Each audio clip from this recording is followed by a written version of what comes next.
Olá, amigos! Talvez você já tenha ouvido falar ou lido esta frase: se existe um Deus, ele terá que implorar pelo meu perdão. Não sei se ela é verdadeira ou não, mas ela é atribuída a um prisioneiro de um campo de concentração nazista. E ela traz para nós aqui elementos importantes para a reflexão sobre o tema que hoje traremos, que é intitulado Motivos de Resignação. É aquele item do Evangelho segundo o Espiritismo, item 12 e 13, que está lá no capítulo 5, Bem-aventurados os aflitos. Essa frase, ela circula na internet e ela leva a pensar sobre a situação em que o ser humano experimenta quando ele passa por provas, por experiências muito difíceis, e ele questiona se Deus existe, por que ele permite tantas coisas. Recentemente também tenho lido algumas coisas em algumas redes sociais em que as pessoas zombam da ideia da existência de um Deus justo e bom, permitindo tantos sofrimentos, tantas desgraças, tantas dores para a humanidade. Muitos que são desprovidos de uma ideia religiosa vão argumentar justamente que se Deus existisse, ele interviria pelo homem. Aqueles que acreditam em Deus, dentro das formas tradicionais da religião como nós conhecemos no cristianismo e nas suas inúmeras derivações todas, vão explicar dentro daquele modelo de que o mal entrou no mundo por culpa de um casal primordial pela escolha de Adão e Eva. Mas na doutrina espírita, nós temos uma compreensão diferente do sofrimento, baseado naquilo que os espíritos nos trouxeram de revelações sobre a realidade espiritual do homem. E nós temos uma confiabilidade nesses ensinamentos porque eles foram obtidos, como já estudamos de outras vezes, de uma forma independente por Allan Kardec, através de inúmeras comunicações obtidas por diferentes espíritos através de diferentes médiuns. Então essa ideia que nós temos no Espiritismo sobre o sofrimento, a razão dele, não é apenas uma crença, é o resultado de um conhecimento adquirido por um método comparativo, por um método em que permitiu validar as respostas de um espírito através de um médium, através das respostas de outro espírito, através de outro médium. Mas vamos neste nosso vídeo, então, trazer aqui essas reflexões que Allan Kardec fez para refletirmos sobre aquela afirmação de Jesus que dá título ao capítulo que estamos analisando agora de O Evangelho segundo o Espiritismo, Bem-aventurados os aflitos. Lá nos itens 12 e 13, ele faz algumas considerações, trazendo aqui ideias importantes para nós refletirmos sobre o sofrimento. Já sabemos que o sofrimento ele é sempre o resultado das nossas ações. Por tudo que já vimos estudando, vimos analisando, percebemos que faz sentido nós sermos os únicos responsáveis pelos nossos sofrimentos. E algo muito interessante que ele traz aqui, que é profundamente consolador, é dizer que o sofrimento é o prelúdio da cura, ou seja, é o início de que algo está ocorrendo em nossa vida para melhor. Por mais paradoxal que possa parecer, por mais estranho que possa soar essa afirmação, mas quando nós chegamos no momento de uma dor, de um sofrimento, de um desafio que nos mobiliza o nosso maior esforço, as nossas melhores forças, é o indicativo de que nós estamos num processo de transformação, de renovação, de crescimento espiritual. Mas isso só vai se consolidar se nós tivermos uma característica, a resignação. A capacidade de atravessar esses momentos, lidando com eles de uma maneira positiva, de uma maneira construtiva para o nosso ser. As formas negativas de lidar com o sofrimento nós vamos falar logo mais. Relembrando que tudo que nós vivemos tem uma relação direta com as nossas ações, sejam desta vida ou das vidas passadas. E que as dores que nós enfrentamos hoje na vida não é algo assim cobrado por Deus ou como resultado das leis divinas, dentro daquela ideia do olho por olho, dente por dente. Temos que sofrer exatamente todos os sofrimentos que criamos para os outros, ou todos os desequilíbrios que nós geramos, nós vamos ter que sofrer as consequências deles numa proporção exata, igual àquilo que nós criamos. Nós muitas vezes somos levados a passar por sofrimentos e por dores que não são proporcionais exatamente àquilo que nós criamos. Por exemplo, se nós formos em muitas encarnações passadas um homicida que tiramos a vida de 200 pessoas, nós não teremos que passar por 200 desencarnações motivadas por um homicídio praticado por alguém. A lei divina não funciona dessa forma mesquinha como nós fazemos aqui na Terra, que nós queremos cobrar tudo centavo por centavo de uma dívida. A lei divina, ela tem, ao nos permitir viver uma experiência dolorosa, ela tem por objetivo nos levar a identificar aquilo que nós precisamos mudar em nós, as transformações que nós precisamos produzir. E não será necessário um sofrimento tão intenso, tão amplo, tão numerosas vezes repetido como o que nós praticamos. Será aquela experiência, aquele sofrimento necessário para produzir uma mudança em nós, uma transformação. Então nós podemos nos considerar que as nossas dores, elas não são exatamente o pagamento de uma dívida. Embora Kardec use nos textos muitas vezes essa expressão credor, dívida, pagamento, né? Não é no sentido assim matemático dessa questão. É na ideia de nos fazer mostrar que nós estamos sempre ali experimentando os nossos resultados e não será necessariamente um valor numérico, um número de vezes que teremos que sofrer. Basta uma vez o sofrimento produzir uma mudança em nós, uma transformação em nós, nós já não somos mais aquele que requer aquele sofrimento. Já não precisamos passar N vezes pelo sofrimento que N vezes criamos para as outras pessoas. Nós podemos considerar que se Deus fosse cobrar de nós todos os nossos erros, tudo aquilo que nós fazemos, não haveria vida suficiente para a gente viver. Porque nós teríamos que estar sempre pagando ali, item por item, de tudo que nós vamos errando. Mesmo porque muitos erros que nós cometemos não são necessariamente passíveis de um pagamento, de uma compensação, porque eles são aqueles erros aprendizado. É a experiência da tentativa e erro que nós vamos vivendo e que vão nos permitindo ali desenvolver a nossa capacidade de reconhecer a melhor forma de acertar. Nós podemos usar essa expressão aqui que Kardec usou nesse item, né? Que nós somos como se fôssemos um devedor de uma grande soma, mas que nos é cobrado só a 100ª parte, e aí a quitação vem a partir do momento que nós quitamos uma parte ou que aprendemos com aquela experiência. É mais ou menos hoje como fazem as instituições financeiras quando liquidam as dívidas, né? Muitas vezes absurdas, imensas, basta o indivíduo pagar uma parte daquela dívida e toda ela é compensada. A lei divina trabalha de uma forma muito mais justa, muito mais amorosa, porque ela nos leva a vivenciar as experiências que nós temos que passar no momento certo, quando nós estamos aptos a entender aquela experiência.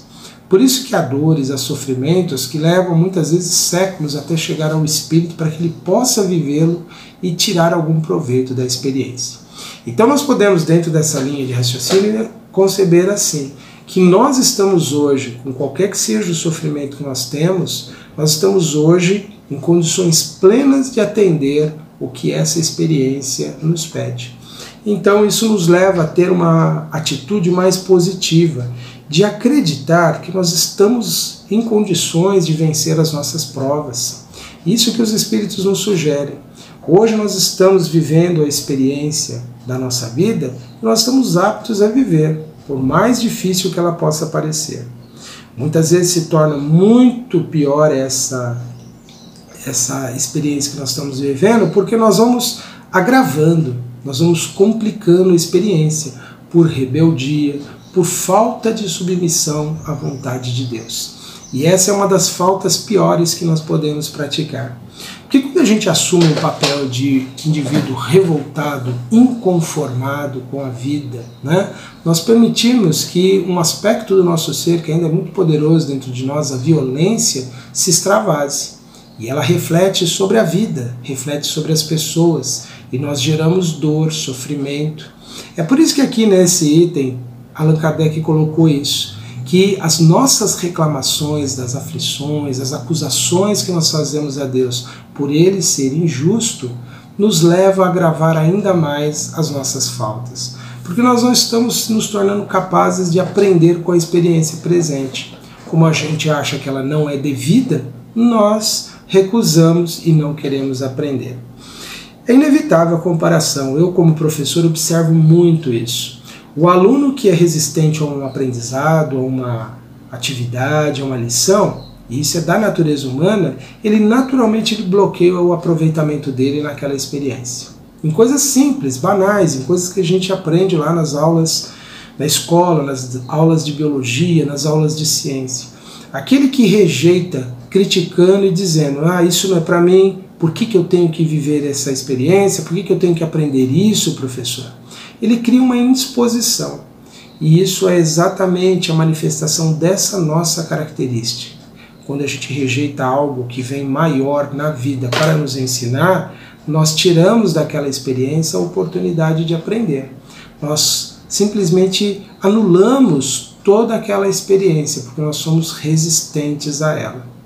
E isso mostra também, a experiência mostra, que as pessoas que muitas vezes estão aderidas ali a uma equipe de trabalho, pode ser profissional, pode ser num voluntariado, pode ser na casa espírita, a pessoa que é resistente àquilo que é feito, àquilo que é realizado nesse grupo de trabalho, ela nunca faz bem feito, ela nunca está de forma realmente colaborativa e 100% positiva naquilo.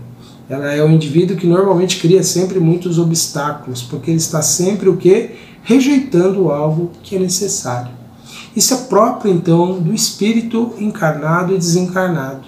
Quando ele acredita que algo não é para ele, aquilo não tem proveito, aquilo não tem experiência, não tem resultado na vida. Seja na condição de um jovem, uma criança que está aprendendo na escola, seja um profissional, um colaborador, ou seja na vida, todos nós como espíritos em aprendizado. Quando nós rejeitamos a experiência, ela passa a não ter valor. É por isso que as nossas reclamações, as aflições, o nosso repúdio, a nossa insubmissão à vontade de Deus, acusando de injusto, nos leva a anular a nossa experiência. Porque nós acabamos trazendo para nós uma perda de tempo. Não aproveitamos aquela experiência para o nosso aprendizado. Voltando àquela frase do início, que não sabemos se é verdadeiro ou não, circula aí na internet, hoje em dia é difícil a gente saber se o que se divulga é verdade ou não, mas faz sentido, né? Uma pessoa submetida a tanto sofrimento fazer este questionamento. O problema não está em si no questionar a Deus. Se Deus nos deu inteligência, Ele nos deu para que a usássemos. Então perguntar, Deus, por que eu tenho que passar por isso, não é o problema. Mas se eu tenho que passar e eu não entendo, mas se Deus é justo, eu vou procurar entender a razão disso tudo. E acreditem, há pessoas que mesmo tendo passado por sofrimentos absurdamente intensos, que estamos longe ainda de estar aptos a vivenciar experiências assim, não perderam a sua fé em Deus, não deixaram de acreditar. Aproveitaram melhor a sua experiência? Certamente. Puderam tirar resultados maiores? Certamente. Então aquele que vive a sua experiência terrena sem reclamar, sem criar obstáculos o tempo todo, sem gerar dentro de si uma indisposição nas suas realizações, ele está aproveitando muito mais a sua experiência terrena. Ele, ao desencarnar, chegando no mundo dos espíritos, será reconhecido como o bom trabalhador, que aproveitou bem o seu tempo. Enquanto que aquele que viveu iludido pelas convenções do mundo, viveu fugindo desse compromisso do autoaprendizado, da autoeducação, da transformação, será aquele que vai ser dito para ele, você só aproveitou a vida terrena só para satisfazer sentidos, só para ter uma satisfação imediata? A sua tarefa está toda por recomeçar. E é assim que muitos chegam no mundo espiritual profundamente decepcionados, porque não encontram lá nem o aniquilamento que imaginavam, nem encontram lá os tormentos, nem encontram os céus. O que encontra é a própria realidade que deixaram. Encontra um vazio, se sua vida foi vazia, encontram revolta e inconformação, se sua vida foi de revolta e inconformação. Caberá sempre então ao homem o abrandar ou aumentar o amargor das provas, como diz Kardec aqui no item 13. Cabe sempre a nós uma atitude de ver a vida com essa perspectiva espiritual, né? Entendendo que aqui a existência terrena ele é um ponto no infinito. É algo que nós estamos vivendo, uma experiência que é muito efêmera. Por mais longa que seja uma existência humana, ela é algo assim, uma fagulha diante desse clarão que é a existência do espírito. É algo assim que é muito momentâneo. É que a matéria nos leva a essa ilusão de achar que nós estamos vivendo é muito longo. E justamente por a gente imaginar que a vida é só aqui, isso aqui, os sofrimentos são ainda mais intensos. Aqueles que têm uma certeza da vida futura e vivem a experiência terrena com boa vontade, com empenho em superar-se, em vencer os obstáculos, sem reclamar, sem se desanimar, sem se desencorajar, porque as reclamações, os primeiros a ouvi-las somos nós mesmos. O primeiro cérebro a registrar uma reclamação é o nosso. O primeiro a moldar uma realidade de dor, de tristeza, de infelicidade, de impossibilidade somos nós mesmos. E vários estudos hoje da neurociência demonstram isso, de que nós fixamos uma ideia e ela passa a se tornar a nossa realidade. E tanto o nosso corpo físico quanto a nossa mente, a nossa realidade passa a ser moldada pela fixação de ideia que nós temos. Então, se nós estamos reclamando muito, nós já estamos encontrando um grande castigo. Temos que ver as dores, as dificuldades, como algo passageiro, como algo que tem uma importância pequena diante do grande todo. É como aquele estudante que entende que um período de estudo para as provas vai trazer para ele o resultado positivo, que vai trazer uma grande satisfação. É assim para nós também. E essa visão, essa perspectiva espiritual da vida, ela também nos ajuda a moderar os nossos desejos, porque afinal de contas, essa busca de satisfazer desenfreadamente os nossos desejos, de buscar o prazer, a satisfação insistentemente, que nos leva muitas vezes a cometer mais erros, a complicar mais ainda a nossa existência. Então, crer, admitir numa vida futura é algo extremamente positivo, porque ajuda-nos a passarmos por essa experiência de uma forma mais positiva e sentindo menos os revés e as decepções da vida. Nós acabamos trazendo mais saúde mental, saúde física. O nosso corpo ele responde muito às nossas emoções, então nós estaremos gerando bem-estar se nós soubermos entender que uma atitude positiva diante das provas, diante das dificuldades, nos levará a êxito. Enquanto se nós nos permitirmos sermos tomados por conta ali da inveja, do ciúme, daquela ambição desmedida, vamos então estar amargurando ainda mais a nossa existência. Vamos nos sentir permanentemente infelizes. E estaremos sentindo então muito mais fortemente as misérias e as angústias da vida. Uma atitude positiva perante a vida, concebendo que ela tem um objetivo, ela tem uma razão de ser, concebendo que cabe a nós sempre das experiências obter o melhor, nos dá mais força, mais resistência para o enfrentamento das lutas. Então eu convido neste instante a todos os nossos amigos que nos acompanham para juntos elevarmos a nossa prece. E gostaríamos, Senhor, de endereçar esta prece como um pedido em favor de todos aqueles nossos irmãos que passaram por provas muito difíceis e que ainda estão passando por grandes dores e que não encontraram essas ideias consoladoras que nós temos, Senhor. Os nossos irmãos que se perderam nas revoltas, na inconformação, que se sentem injustiçados, que todos eles possam receber, Pai, a consolação, que todos eles possam encontrar a força que os ajude a vencer as dificuldades do momento. e a todos nós que vivemos, que aprendemos no mundo, que possamos todos, Senhor, encontrar todos os dias pensamentos positivos que nos favoreçam a nossa caminhada. Que o Senhor possa abençoar a tantos dos nossos irmãos que passam por provas tão difíceis, tão desafiadoras, que eles encontrem, Senhor, as lições que precisam aprender, que eles possam aprender com elas e que eles possam vencer esses momentos, Pai. Possam os Espíritos Consoladores levar a todos os corações ideias otimistas, positivas, confiantes no futuro, Senhor. Pois sabemos que a vossa justiça é perfeita e que confere a cada um de nós segundo as nossas obras. E pedimos pelo nosso planeta, Pai, por toda a humanidade encarnada e desencarnada, para que haja paz e equilíbrio nas ações, para que haja boa vontade nos corações. Inspira, Senhor, a mente de todos aqueles que governam, todos aqueles que administram os bens terrenos, a todos aqueles que produzem riquezas, a todos os que detêm o poder da informação, todos aqueles que influenciam de modo restrito ou amplo os seus irmãos. Que todos possam, Senhor, ser tocados em suas consciências e possam trabalhar pelo bem, pela paz, pelo equilíbrio e pela harmonia. Que a vossa bondade infinita, Senhor, possa envolver-nos a todos e que todos possamos encontrar sempre a força e a fé para vencer.